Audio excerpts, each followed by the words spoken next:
May na-scam na naman daw ng 300,000 sa Pilipinas. Bali, nag-apply daw po sa Work NGL. Nagbayad ng 300,000. Tapos, kung nakuha na daw yung 300,000, hindi na raw nila makontak yung nagpapabayad.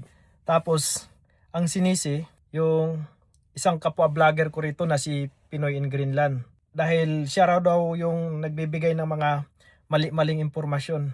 Nais ko lang pong sabihin sa inyo na yung pagpo-promote po namin sa Work NGL, hindi po kami binabayaran yan. Ginagawa po namin ito para kami po ay makatulong man din sa kapwa na gusto mag-apply rito sa Greenland. Kung sinisiin nyo si Pinoy in Greenland dahil sa mga kagagawan yung pag-a-apply na hindi kayo nag-iingat, mali po kayo dyan kasi unang-una sa lahat, yung mga content namin about sa pagpo-promote namin sa Work NGL, yung mismong nagpapunta rin sa amin dito, ay lagi po namin sinasabi na mag-ingat po kayo kasi may mga nagpapanggap na Work NGL. Tsaka sa Pilipinas, hindi po nakikita ang page ng Work NGL kaya magtaka na kayo kung may nag-contact sa inyo dyan sa Pilipinas na Work NGL tapos naghihingi-hingi ng pera. Dapat doon pa lang maging alerto na kayo. Tapos ang problema nito, nagbayad kayo dahil hiningihan kayo dahil may pinapangako sa inyong trabaho. Kunyari na-approve kayo ganyan. Kaya naman itong sobrang excited, bayad naman kayo kaagad. Hindi nyo talaga sinuri kung totoo ba talaga na Work NGL o totoo ba talaga na makakapunta kayo dito sa Greenland.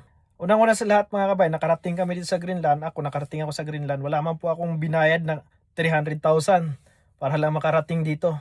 Wala pong ganun. Parang sinisiraan nyo na rin yung Work NGL na imbes na tumulong sa maraming Pilipino na makapagtrabaho dito sa Greenland. Nung nakaraan, di ba ganun din nangyari? Nireport si Work NGL dahil sa mga na-scam dun sa Pilipinas. Kawawa yung Work NGL kasi parang sinisiraan nyo na rin. Dapat pag nag-apply ka dito sa Greenland, suriin nyo ng maigi. May marami ng AI ngayon. Kung pwede naman kayo mag-research, mag-search kung totoo ba talaga o scam ba o totoo ba talaga bago kayo magbigay ng pera. Kawawa yung Work NGL kasi nasisira yung pangalan.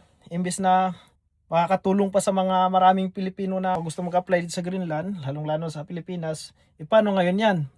Sa Pilipinas parang na-restrict na yung Work NGL. O diba sayang yung opportunity sana na para sa ating mga kababayan na nangangarap na magtrabaho dito sa Greenland. Pero marami nagchat-chat sa akin, nagtatanong kung legit ba daw yung ino-offeran sila ng trabaho tapos nanghingi ng 3,000 about sa mga ganyan-ganyan.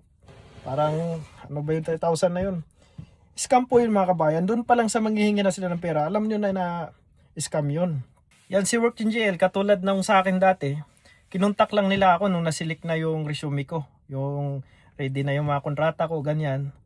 So doon pinaprocess yung mga papel ko. Pero yung pag-process pa lang sa akin ng mga papel, wala namang hiningi sa akin na ganun kalaking 300,000. Dapat kayo maging mautak bago kayo magbitaw ng 300,000 kasi napakahirap naman na magbigay-bigay ka ng ganung kalaking pera. Mahirap kaya kitain ng 300,000.